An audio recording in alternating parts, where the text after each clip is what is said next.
Welcome to Wrasslin Raw!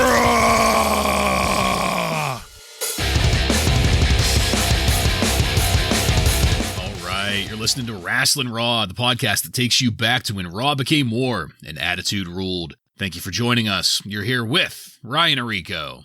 One more time! One more time! Joe Giammatteo. I'm here with this stack of dimes that I call a neck. I'm the one and only Jason Bartlett, and we're going to examine WWE history. One episode of Raw is war at a time. In this episode of Wrasslin Raw, we're going to be talking about the Raw that aired on September 29th, 1997. This Raw was recorded at the Pepsi Arena in Albany, New York, and features Vince McMahon, Jim Ross, and Jerry the King Lawler on commentary. Are you guys ready? I'm ready. Ready. All right then, let's get into it. Stone Cold Steve Austin is, by definition, a rattlesnake. It was almost Todd Petting Zoo here. Old young Michael Cole still breaking in those... Learning the ropes from the best of them. Yep. He's a rattlesnake!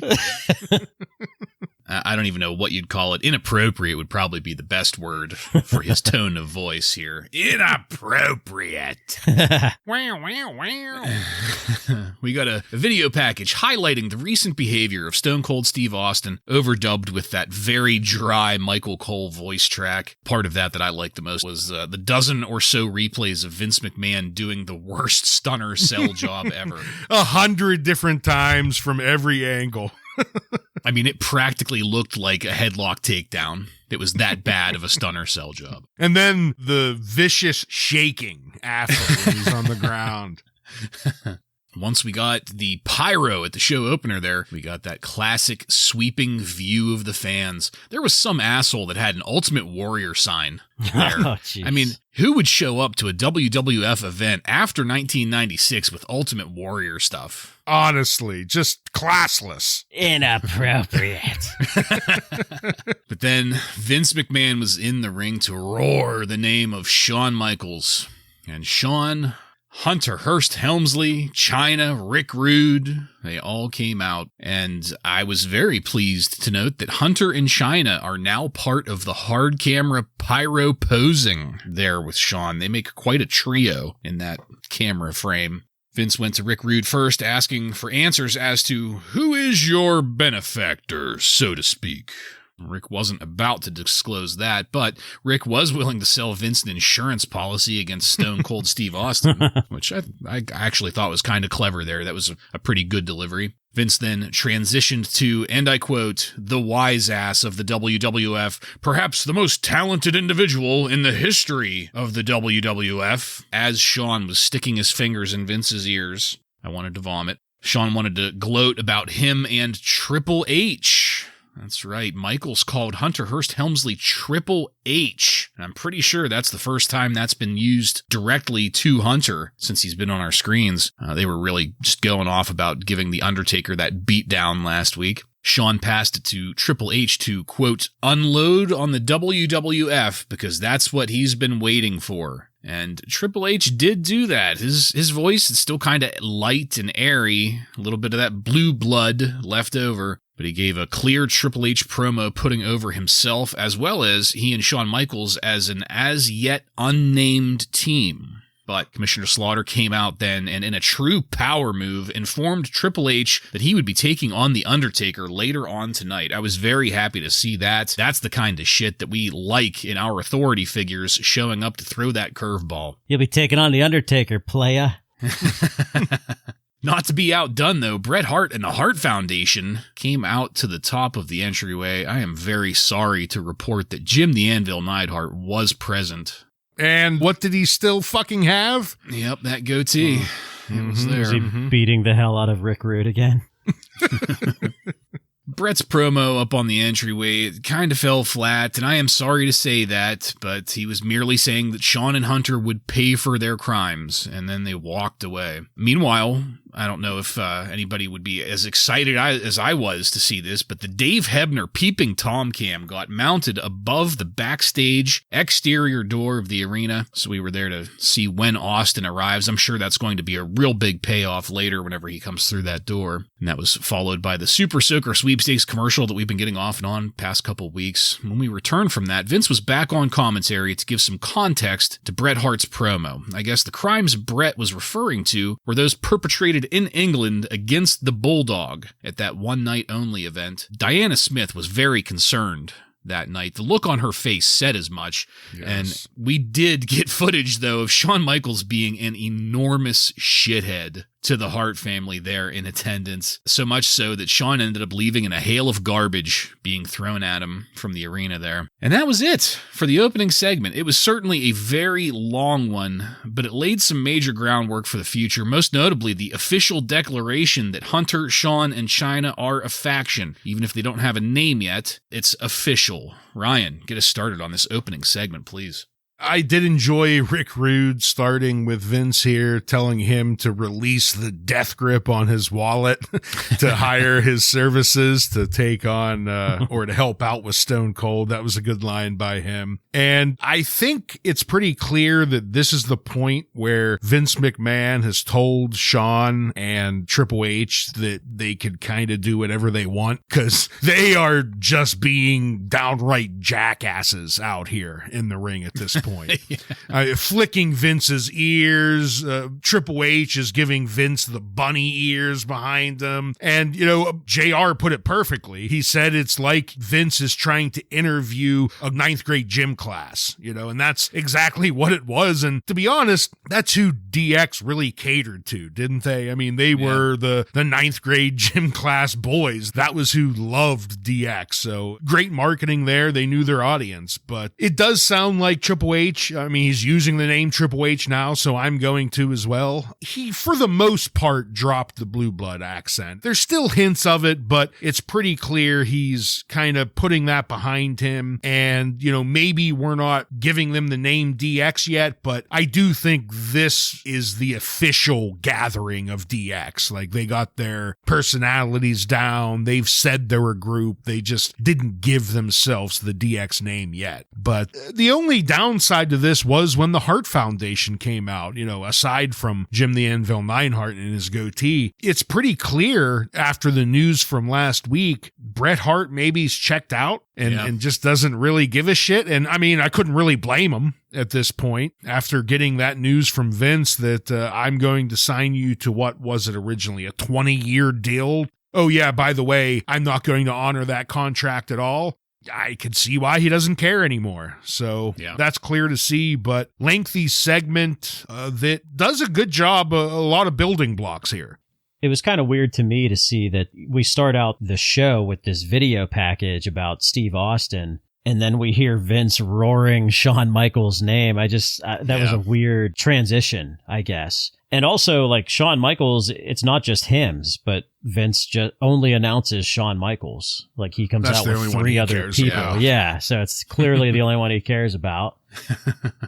Rick Rude, I thought his promo was fantastic. Finally, like, his gimmick actually works here in this situation, and it was pretty funny. Hunter Hearst Helmsley, you guys said, we're calling him Triple H now in the ring, so that's cool. And the other thing that I noticed was this might be one of either the first or very few times that we've seen Hunter without his gear. Like, he's just wearing a polo shirt and some dress pants. That salmon-colored polo. Yeah.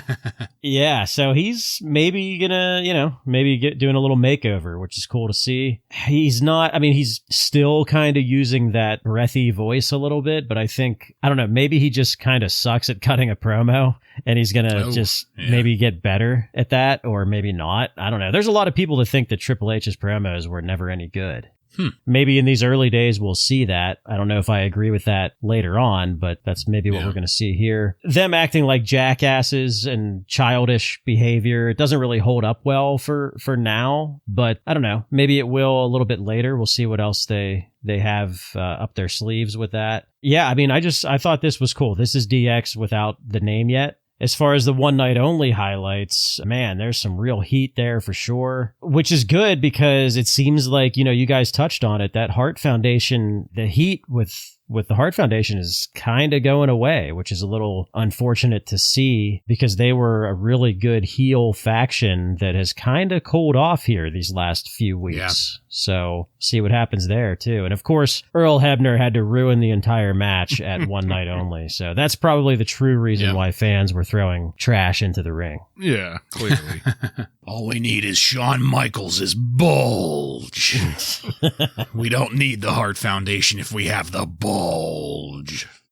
I especially liked the King just repeatedly. They're like Beavis and Butthead. Yeah. All right, gentlemen. Like I said, that was pretty long, and that more or less led into our first match of the night. Vader defeats the British Bulldog by disqualification in 8 minutes and 30 seconds. I loved at the start JR warning us that Vader was jet lagged. Thanks, JR. I won't expect much from Vader in this one.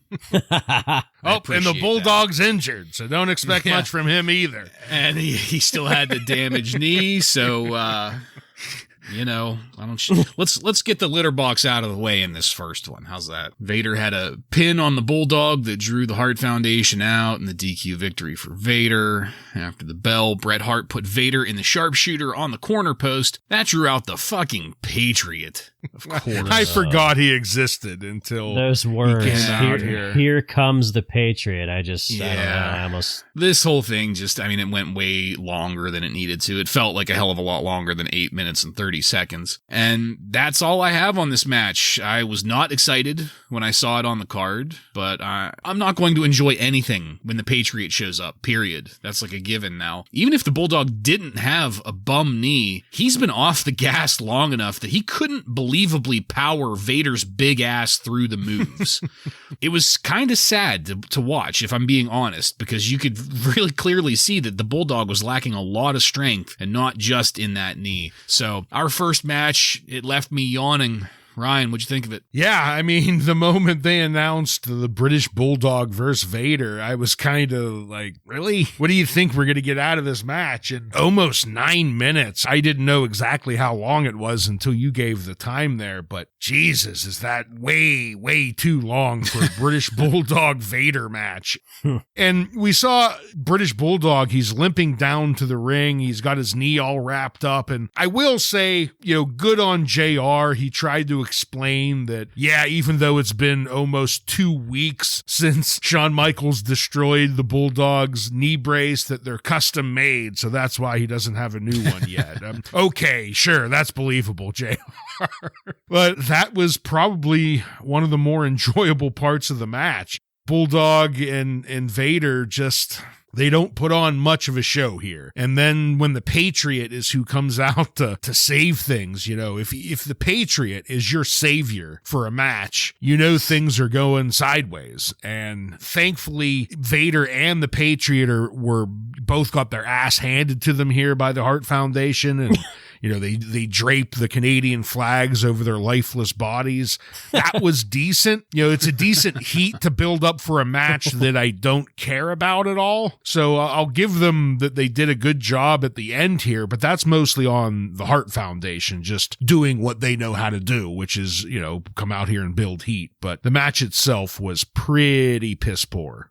Again, another terrible transition into this match because they just showed highlights of the British Bulldog getting destroyed and completely humiliated in his home country and his entire family being humiliated, and then now he's going to have this match. Just and very strange. Here comes the cripple. Yeah, he's limping to the ring, and he's going to be against this 500-pound guy. I mean, just absolutely horrible. Limping down like Tiny Tim. Yeah. Or Willy Wonka, and then all of a sudden he's healed. Vader taking that drop on the railing was pretty brutal looking, too. It was. Yeah. It was ugly. He might have internal injuries now, like Ken Shamrock. And Vince reminds us that the Patriot and Vader are teaming up at Bad Blood, and that's when I remembered, I forgot Vader's not a heel anymore. Like, Right. This is like 8 minutes into this match, by the way. Well, at some point, I think JR said, the crowd is really getting behind Vader tonight. Yeah. Sure they are. Also, speaking of the Patriot, this feud between Bret Hart and the Patriot is more degrading to Bret Hart than the Montreal Screwjob, and does not get talked about enough. Oh, yeah. 100% agreed there. What a way to go out with the fucking Patriot. Well, really to Shawn Michaels, but, on the Patriot up to that point. Ugh. All right, let's move it along here. They let us know that we can get one night only, that pay-per-view from England, on VHS, where Shawn Michaels incurred the wrath of an entire nation. In the U.S., we were allowed to buy it? The VHS. On VHS, 1995. And it was like $20 and not including adjusted shipping, for inflation is like 80. Yeah. After that, we got just a real brief check on the Dave Hebner Peeping Tom cam. And with no action there, we went quickly into our next match.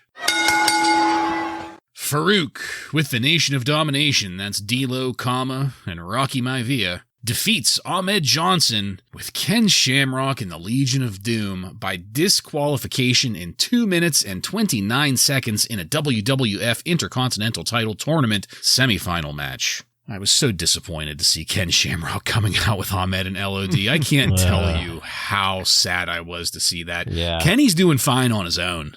Yeah. Please don't lump him in with faction warfare. But at least Ahmed Johnson did not have LOD shoulder pads on coming out. Yes. Much like the last match, I wasn't excited about this at all, other than, Farooq getting Ahmed out of this tournament for what I feel like is the 10th time. Like, that's an exaggeration, but Farooq and Ahmed have gone back and forth in this fucking IC title tournament at least twice, I think. The work, sloppy on Ahmed's part, no surprise there. It definitely looked like Ahmed crushed Farouk's elbow with the ring stairs on the first hit whenever they were out at the outside. That very well may have been just very clever camera work or something, but for a split second, I sat up, did he just seriously shatter Farouk's elbow with that? That was right before Ahmed slapped referee Mike Chioda. That's what drew the DQ. And of course, everyone ended up in the ring to brawl for a quick minute before we quickly moved away from it. Joe, at this point, I was pretty shocked at how bad the wrestling was so far in this episode. What'd you have on this match? Yeah, I don't have much to say on this because I did not enjoy this at all. I was thinking, understandable. Going into it, I thought, well, hopefully Farooq just destroys Ahmed Johnson and that'll get me some entertainment. But that didn't really happen. And we got this shitty DQ. So yeah, this wasn't very good. Yeah, I'm not a ton more to add. Ahmed Johnson, it looks like he did definitely hurt his hand. He came out in what looks like a soft cast or something. And JR said that he tore up a whole bunch of tendons and nerves and lost the feeling in 2 of his fingers. So gashed it. Yeah, he apparently has put off surgery to compete after how many injuries over the last 6 months? This is at least the 7th, right? So at least he's going to work through one of them. He's injury prone. Write it down. Injury.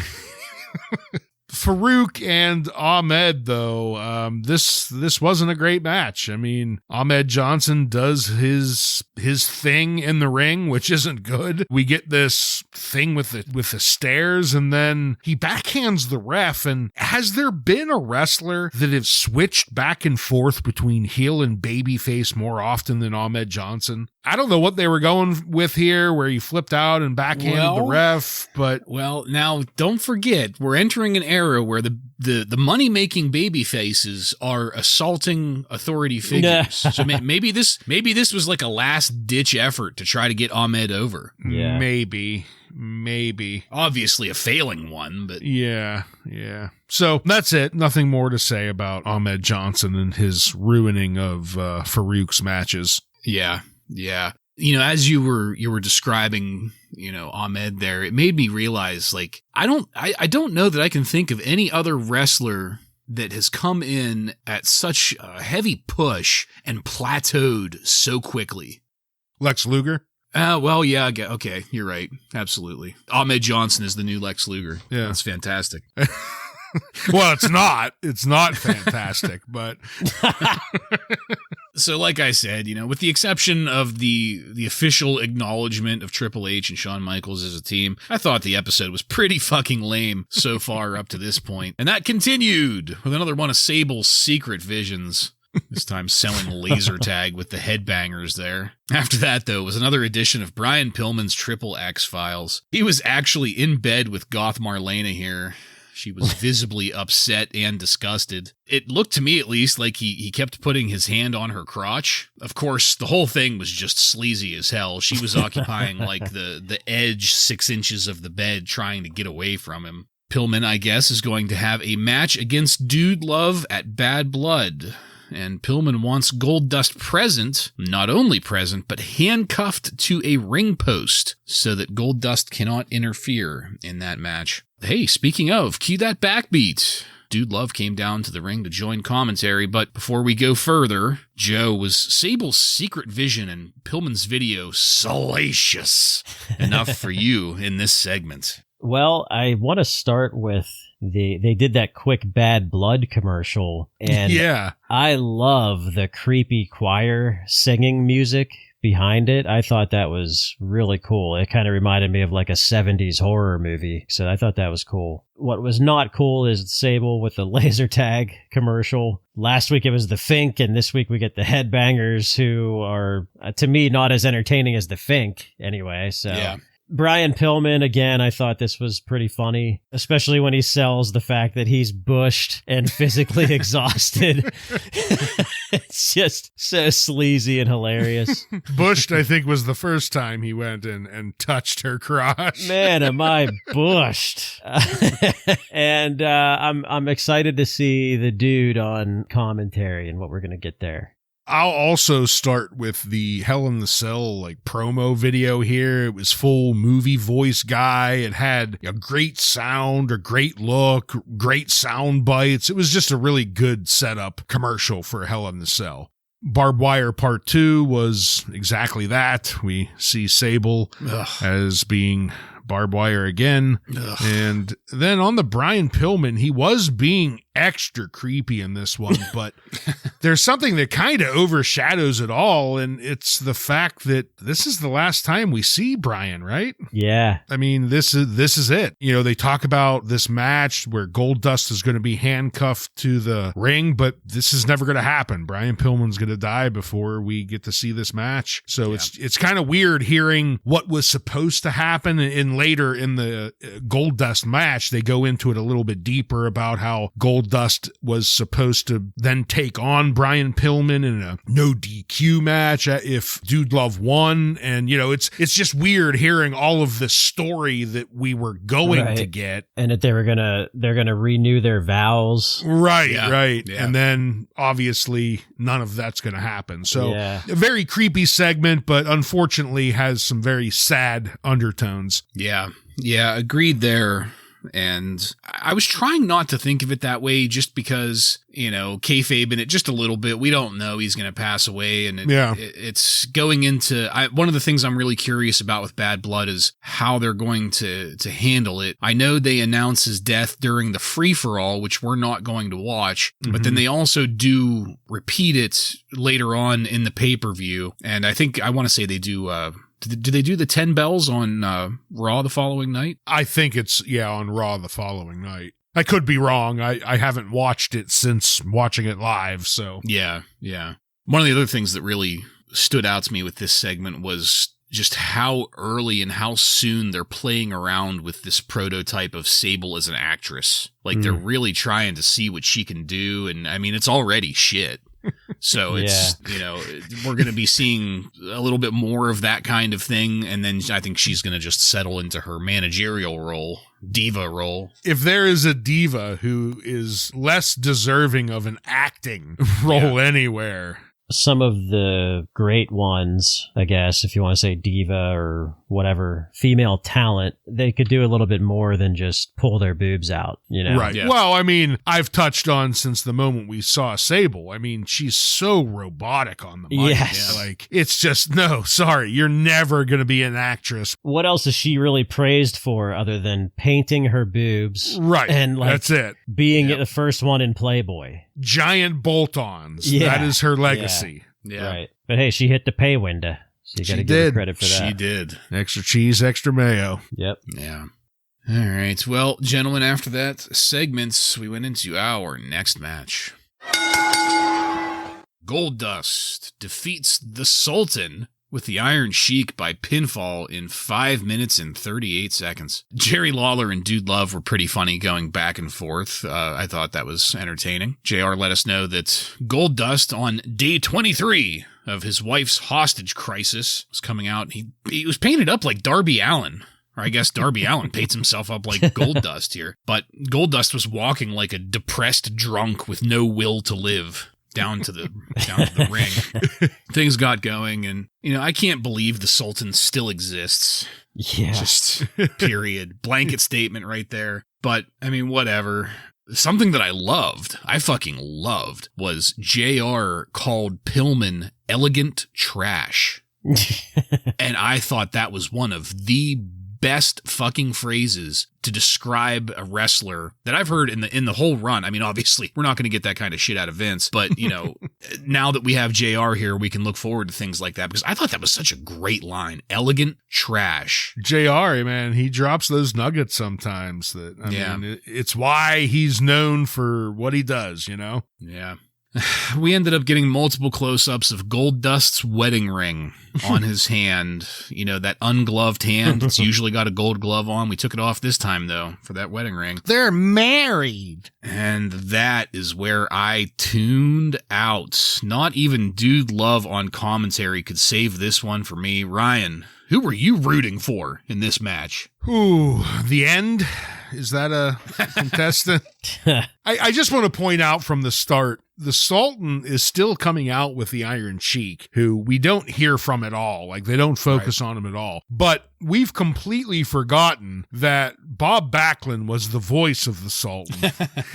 And they just dropped him like a bad habit. Like, no explanation, no nothing. He's just gone. And this is where we learn, Dude Love tells us that Commissioner Slaughter has agreed to make the Goldust handcuff to the ring post, the DQ match. Obviously, we're not going to see any of that. This match, though, like, why? Why are we getting the Sultan in any go-home match? This is a guy who we've completely forgotten about. He shows up maybe once a month. Nobody cares about him. He has zero heat with the fans, and this is what you're trying to use to build up this pay-per-view match on a go-home show. It's just head-scratching. Makes no sense. And then Goldust puts him away, like, without even pulling out his finisher. He just kind of punches him once or something, and then lands the 3 count. Like, I don't know, just a complete throwaway match with a useless mid-carder in the Sultan.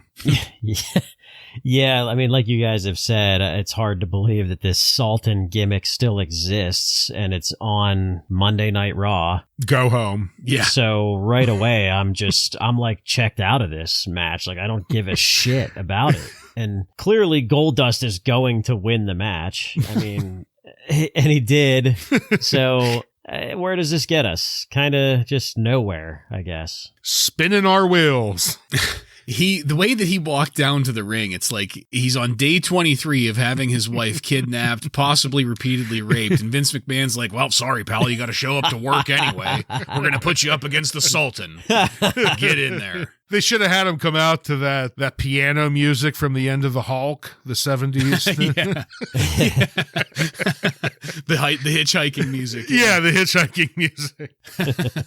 And with the Sultan, we've all commented on it, but it's like that factoid The primitive Aztec culture existed in the same time frame of the world as the Renaissance and Galileo and all of this interesting shit.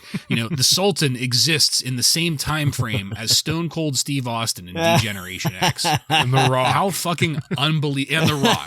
How unbelievable is this? And Brian Pillman's X-Files. Yes.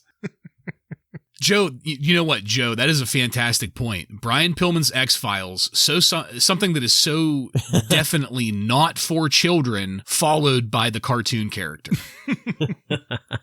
It's mind-blowing, some of this shit. It goes to that whole thing with that things that blow my mind is who put this show together? Who put these segments together and thought, this will work. This is a good transition. Perfect. Yeah. Well, guys, in case you were wondering, Austin has arrived in the arena. We got a 2-second clip from the Dave Hebner Peeping Tom camera of Austin walking through a door, flipping off the security guy.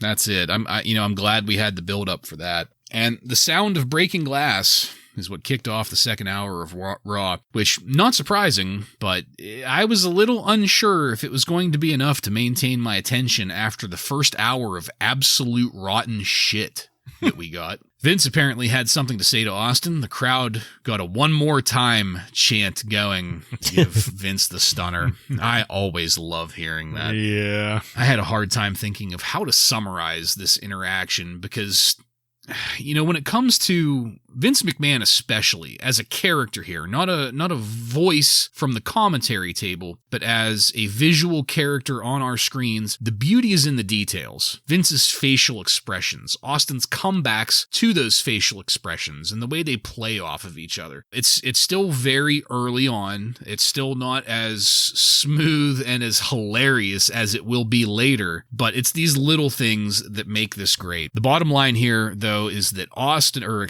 that Vince wants one of three things from Austin. He either wants a doctor's note saying Austin's good to wrestle, a signed liability waiver saying that the WWF is not responsible for what happens to Austin if he tries anything while technically injured, or Austin can get fired. Austin reacts as you'd expect, uses the word ass a lot, both as a descriptor of Vince and as a location where things will be planted, and that's where that more or less winds up. Austin stuck around for a minute to keep tormenting Vince. Vince was doing a great Diana Smith impression with the concerned look on his face. That concerned face. Yeah, and that's where this ended. So, Ryan, what'd you have on Austin's confrontation with Vince here? I also really loved hearing the crowd chant one more time. Obviously, I used it as my intro to this episode, but it's just great to hear every time the bloodthirsty crowd is calling for more blood.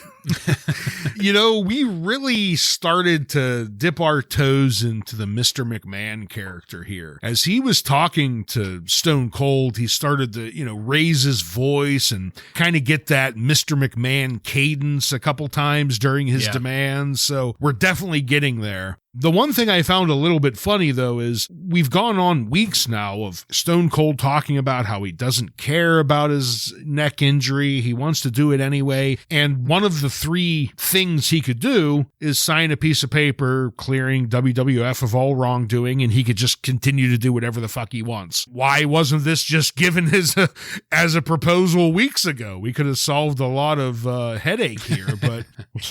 I loved Stone Cold telling Vince if he fires him publicly that he'll give him the worst public beating ever. I thought that was just such a great sentiment. If you fire me in front of a bunch of people, expect I'm going to kick your ass in front of those people.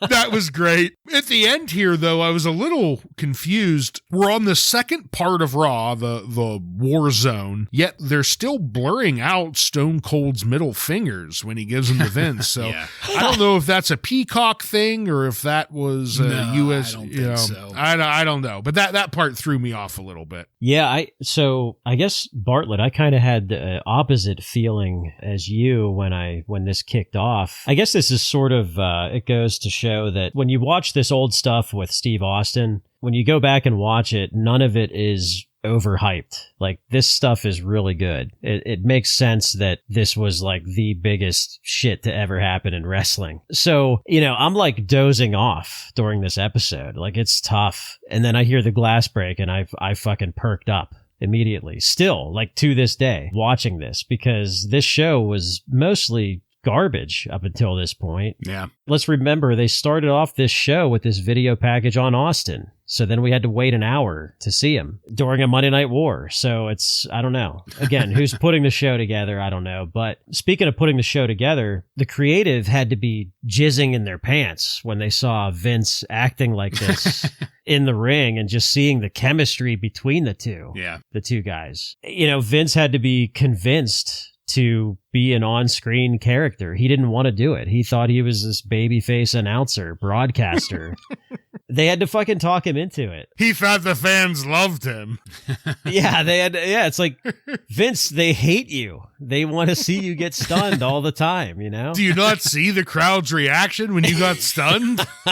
One more time, Vince, for God's sakes. One more time. Right. That's what put him over the edge right then and there. He was hearing that one more time chant, and the switch turned. He became Mr. McMahon. Right. And well, not to take credit away from Vince, I guess. He had the right people around him for a lot of his success in this business. But at the same time, he's very good as Mr. McMahon, as that character. Like you said, Ryan, he kind of shows it a little bit here because he's being the boss. He's giving Austin his 3 options. Like, I'm tired of your shit. Here's the 3 options you have right now. So take one of them. So, he's being the boss, and that's good lead into the Mr. McMahon character that we will eventually see. Yeah. And for the record, it's not that this didn't perk me up. It's just that going into it felt like it had such an enormous uphill battle. Yeah, I guess, too, I just wanted to... I just like highlighting the fact that 25 years later, like, this still gets me excited to see this, Yeah. Well, and to your point, like, still 25 years later, all I have to do is hear that glass shatter. Yes. I'm ready to kick some ass. Business is about to pick up. Especially after a Sultan match. All right, guys. Business is also going to pick up with our next match. Los Boricuas. Jesus Castillo and Jose Estrada defeat the Headbangers, Mosh and Thrasher, by disqualification in 10 minutes and 18 seconds, with the Headbangers retaining the WWF Tag Team titles as a result. Los Boricuas getting a title shot. That's right, folks. Los Boricuas no longer look like fake Latino gangsters. They actually look like real Latino gangsters now, and by that I mean Conan knockoffs. And a lot of time passed with me not taking any notes and barely paying attention because, well, guys, I don't give a single shit about Los Boricuas or whatever hope or, potential the Headbangers may or may not still have in this because, whenever I see them up against Los Boricuas in a fucking title match, it's kind of clear that hope and potential isn't being capitalized on. I did like Jerry Lawler making fun of Miguel Perez's body hair. And I think it's very telling that talking about somebody that wasn't even here was more entertaining than the match. The Godwins, including Uncle Cletus, showed up and attacked Los Boricuas. That drew the DQ. That also drew out the rest of Los Boricuas, and thank Christ we quickly moved away from that. Joe, we are 0-4 with matches tonight. What'd you think? Yeah, JR asks us nicely to not underestimate Jesus and Jose, but I'm sorry, JR, I am going to do just that. He asks us nicely to not change the channel. Yeah.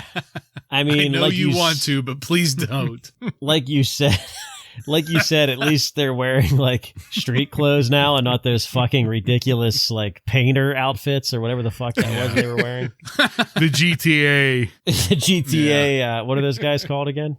Oh, man. Whatever that gang was called. Yeah. Another little bonus that JR adds here is that he points out the flapjack move as a callback to the Midnight Express. So again, there's JR being a professional with that callback to Midnight Express from that move that the Headbangers applied. Yeah, Godwin's interfere, and it's just boring. Nobody cares. Yeah. I mean, we have a trend going tonight, and it's nobody cares is that trend. And it's a real shame because we had some good talking segments, but the wrestling tonight has not really been up to par, and this one's going to continue with that pattern. Yeah, Los Burritos, they're in better looking clothing, but one of the guys, I don't remember their name, sorry, but it was a little too baggy. I mean, it kind of got in his way while wrestling. So I think he needs to rethink his wrestling attire and maybe like don't wear a jacket, a loose jacket. Right. They didn't know how to dress themselves as Latino gangsters, and nobody else did either. That's how legit Latino gangsters they are. They kept it all on. Is the problem. Like Conan wears it to the ring and then like wrestles in like a tank top. You know? Right. Which also still is in character. You got the wife beater on, but whatever. But the match itself, very, very forgettable. And, the team that make up this Puerto Rican faction, they're not exactly terrible wrestlers. It's just this faction, like it was hobbled together out of nowhere and had no story behind it. And we never, ever got any true investment into this team. So why would we care? And the most enjoyable part was the King talking about Miguel and him and the Sasquatch never being seen together. That's the best part of this whole match. The Godwins come down at the end to cause the disqualification to make sure they still get their title shot. But ultimately, I'm just left saying, who cares again? Yeah, not much more that you can say about it. Nobody cares, kid. We got a view next of the IC title tournament bracket. That showed that Farooq and Owen Hart will be in the final at the pay-per-view. So there's another match for the card. And then Owen came out wearing the Owen 316 I Just Broke Your Neck shirt. Oh, boy. I loved it. My Lord. And a fully garbed up SWAT team with him to get interviewed by Vince in the ring. And I thought it was a little telling here that we've got Owen kind of going out on his own. He wasn't seen with the Hart Foundation earlier, I don't think, was he? He might have been. It was just the Anvil and the Bulldog. Yeah, I think you're right. Yeah, and then he comes out by himself here. Well, not by himself. He's there with the SWAT team. And while they were getting ready to do their interview, we got a couple replays of Austin getting his neck broken again and again. And Owen more or less talks himself up as the next IC title champ. And that was before working the corners. But as it turns out, there was an imposter in the SWAT team there. Impostore! Stone Cold Steve Austin pulls off his helmet and hits Owen Hart with a stunner. The rest of the SWAT team went chasing after Austin. And I had to wonder, did the SWAT team get concerned about who should have been in that uniform? Hey, that's Austin, but where's Frank?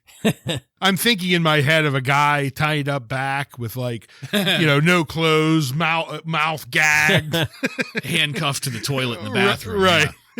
With Dave Hebner keeping a close eye on him. We had multiple replays after the commercial break. They made sure to censor the middle fingers. Thank God. I don't know if my sensibilities could have handled it after the half dozen other middle fingers we got earlier that weren't censored. We got a quick view of Jim Neidhart backstage guarding Owen Hart, and he looked terrible while he was doing it. It was all of 2 seconds, but it was enough to gauge that. We also got a video package highlighting the construction of the Hell in a Cell cage, and that was where I was kind of wondering, are you just trying to kill time here now? And that's the end of the segment. This was entertaining, but it really had an uphill battle again after that previous match. 2 steps forward with Austin, 1 step back with that match, and this just wasn't quite enough. Joe, what'd you think of it? Yeah, it's weird to see I guess we're kind of already seeing the split of the Hart Foundation because of the backstage stuff that's going on, which again, it sucks because the Hart Foundation was such a great heel faction and now we're kind of seeing the split here. But I think that Owen does a really good job during this interview. It's like he's serious. Owen's always the one kind of goofing around a little bit, but he came off pretty serious in this. Kind of slimy looking Yeah. It has that feeling like this guy has something up his sleeve. Like, what is he going to do? But yeah, they got me with Austin being dressed as one of the SWAT cops. I thought that was pretty good stuff. So, and I loved that the fans were holding back the other cops from going after Austin. I thought that was pretty funny. Anvil did look terrible, but I did enjoy seeing Owen on that stretcher overselling his pain. I thought that was pretty funny. And I really enjoyed the construction of the cell. I thought that was pretty cool. Really? I guess keeping kayfabe, we've never seen this before. Mm-hmm. We've never seen Hell in a Cell. Yeah. And this sort of had like an American Gladiators feel to it, to me. That's the exact word I use for the music. Yeah, and they're constructing this structure that is going to be, part of the match. It's not just like something. It's going to be a part of the match that's going to be used during the match. So I thought it kind of had that American Gladiators feel to it with that and the music. And yeah, I thought it was pretty cool. So Owen coming out with the Owen 316, I just broke your neck shirt, I thought was a great touch by Owen. We are seeing a bit of a split here, but I think we all are pretty confident in Owen being able to take the ball and run with it. He's pretty resourceful. I'm not too worried about him. But the part at the end where Stone Cold comes out as one of the security guards here, it completely got me. Like you said, Joe, I wasn't expecting it. I guess maybe we should have, since they were coming out with these fully covered face masks on, that something was up. But man, they got me, and it was a great surprise to see him take that helmet off and then nail the stunner and walk away. So in the end, I thought it was a pretty great ending to that segment. I too, Joe, loved the construction of the Hell in the Cell video. And I marked the American Gladiator music as they were constructing it. And we haven't seen something like this since the casket match, where it's like, here's the construction of our new gimmick. But there was one part I kind of laughed about. They showed the construction workers starting to test how good this cage was going to stand up, and they show like 150-pound construction worker like testing the durability of the cage. The zip ties. And I was like, you guys are really putting that through its paces. We're surely going to see how well it's built in the next Hell in the Cell, and what a bang up job the construction was. But all around, I thought it was still pretty good to see this video. I liked it. Yeah, it's not that I disliked it so much as it felt like filler. Oh, it surely was. We could have had more of Jim Neidhart. Exactly. And that's what I was craving. Him stroking his goatee. Yeah. It's filler, but I think that so far, I think they've done a really good job at building up the Hell in a Cell match. Mm-hmm. Yeah. And that's kind of part of it. So, it's not the greatest go-home show, as we've already discussed up to this point. But I think over the past few weeks, they've done a really good job at building up that gimmick match. Well, speaking of, let's go now into our final match of the night. The Undertaker defeats Hunter Hearst Helmsley, Triple H. I got to get used to calling him Triple H in my notes now. With Chyna and Shawn Michaels by disqualification in 2 minutes and 3 seconds. Before The Undertaker even got to the ring, Bret Hart and the British Bulldog attacked The Undertaker, which I did not understand at all. Yeah. I still don't get it. I have zero explanation for that. Unfortunately, that drew out Vader and the fucking Patriot. Ugh. For some goddamn reason. Like, again, before The Undertaker ever got into the ring, the bell had not been rung. The Undertaker is already bitched out, laid out on the entryway there. The world's worst referee, who, by the way, didn't call for officials at any point in that clusterfuck, then rang the bell to start the match once The Undertaker dragged his beaten ass into the ring. The Undertaker did manage to get Hunter by the goozle for a one-handed chokeslam that looked amazing. Got some great height on that. But it was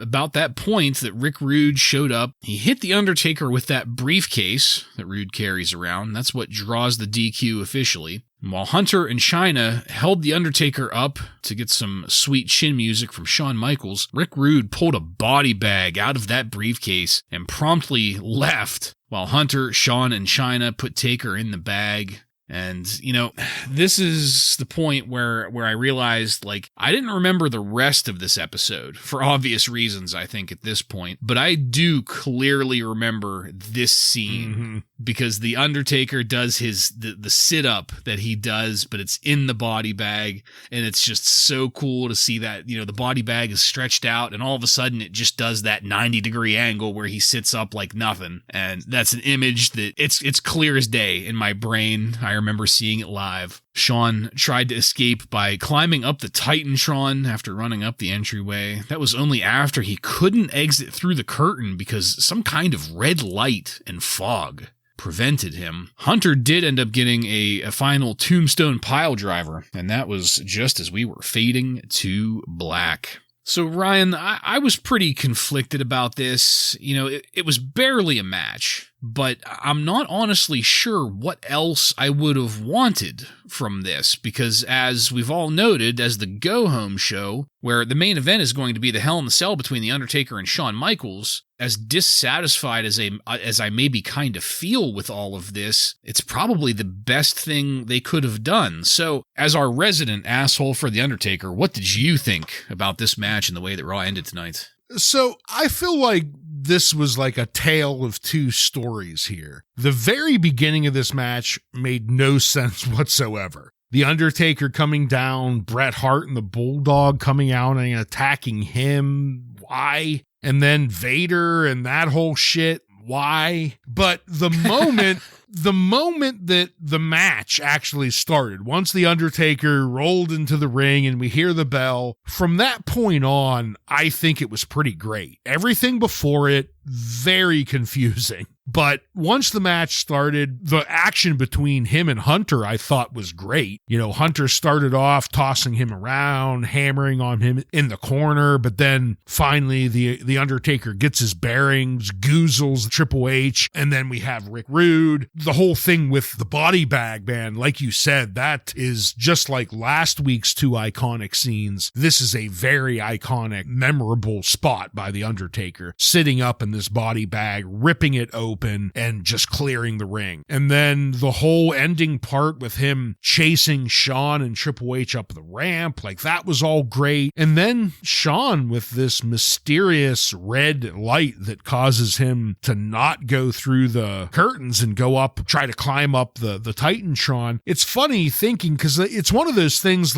even in live, back when we were watching it, once Kane got introduced, we would never have thought back to this end of this episode that this had anything to do with it. So it's kind of a forgotten funny moment, but I'm glad that I got to relive it here. And the tombstone on the ramp and Shawn continuing the climb, I thought was a fantastic way to end Raw. But it started pretty weak, but just got stronger and stronger as it went on, I thought. Yeah, I would like to start out by once again expressing my love for Chyna. I think that she is easily the most badass looking female ever in wrestling, even by to far. This day. By far. I mean, just her look and her presence is just, it stands out to me, and it's really great to see.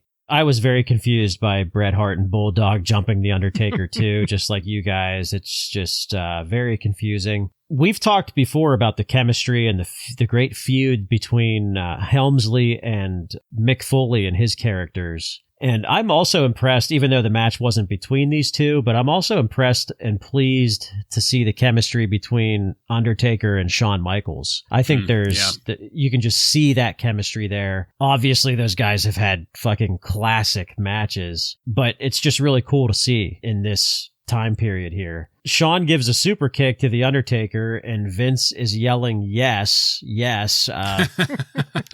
Last I knew. Yes. Yeah. Oh, God. That's how it sounded. Well, that's what it was. That's why he couldn't control himself. Last I checked, HBK is a heel and Undertaker is a babyface, but whatever, Vince. He also kind of ruined that whole body bag angle with his cartoony over-the-top drop commentary, kind of like what he's going to do at the next pay-per-view. Which, speaking of that, still, it's very interesting to watch all of these weeks. For several weeks now, there's no mention of Kane. There's no Paul Bearer. Yep. I thought that was a really good approach, really good job by creative to say, you know what, let's just give it a rest and we'll make it happen at the pay-per-view. I think that's just a really interesting approach. Yeah, I mean, the red light is really the only thing we've gotten in a month. And at this point, we have no clue what the fuck that means, that has any tie into Kane or Paul Bearer or whatever. Surprisingly, Vince didn't overdo it that time. Yes. What is that red light? Does that have a relation to Kane? Yeah, good call with not hearing about Kane or Paul Bearer for the past several weeks up to this point, and I almost wonder if there maybe should have been just a teensy bit maybe in this episode, because I say no. Well, so let me finish here, because one of the things that it's funny in retrospect, but at the time they shouldn't have needed to say that must be Kane whenever Kane debuts. They all lose their shit. That must be Kane. Like, we should have known that. Well, that's Vince. I know. That's just Vince being Vince. Yeah. Like, do you think JR would have done that? Probably not. No, JR probably would have. Who is this? Why? He has no business being out. Or just stay quiet. Just don't say anything. Well, I mean, you would have had to have said something as to why is this guy here. But the Vince, that's gotta be Kane, is just All right. Well, we'll wait and we'll see, because we've mentioned it a couple times. This is the go home show. And next week is when we'll be touching on that. So I look forward to seeing if it squares up with my memory, because I haven't seen it since we watched it back then, So I'm pretty sure we watched that one live. I think I did. Yeah, I know I did. So, as I said, guys, we faded to black. So let's take it on over to highlights and lowlights.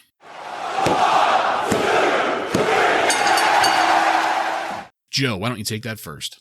Well, I think the highlight for me was Austin kicking off that second hour and coming out here and being in the ring with Vince again. Because, again, you can really see that chemistry there. And we want one more time. We want 1,000 more times for Vince to get the stunner. And my low light is, I've mentioned it a couple times, just some of the transitions on this episode were just very odd and just poorly placed. My highlight, I'm going to go with the end of Raw, basically from the bell of the Undertaker Triple H match on. Everything before it, not so much, but everything from the bell to the end of Raw, I thought was the highlight. I thought it was good stuff. The low light, I'm going with the Sultan versus Goldust, because who fucking cares? And, is there really a worse thing to say about a match than who cares? So, yep. Yeah, so for my highlights, it was hard to find one that isn't Stone Cold. I have a feeling that, if I wanted to go that route, I could probably just stick with Stone Cold as the safe bet for the next month. But I was like, well, I'll try to get away from that a little bit. So I went with the further development of Shawn and Triple H as a team, because that's something that I've been waiting for. I've been wondering about, and now it's official. They are a team. So that was good to hear. For my low light, I mean, damn near the rest of the episode, not all of it, but a significant portion of it. I did not like this episode at all. I thought it was a terrible go-home show. So just to let our listeners know, after some behind-the-scenes deliberation between the three of us, we decided to nominate last week's match between Cactus Jack and Hunter Hearst Helmsley, that no-holds-barred match from Monday Night Raw, as a match of the year candidate. Simply not simply, but the two of them have such great chemistry, and so far it's the best Monday Night Raw match of the year. So that is getting added to the list that we'll go over at the end of the year here. So, Joseph, do you have any contemporary wrestling news from on and around September 29th, 1997 for us? Pretty quiet week here. Just a couple quick items from the Observer. Bartlett, I think this will be a highlight for you. And that is that the Commandant will he's going to be replaced. Please don't cry. I know you're going to be sad about that. With what? But Don Callis.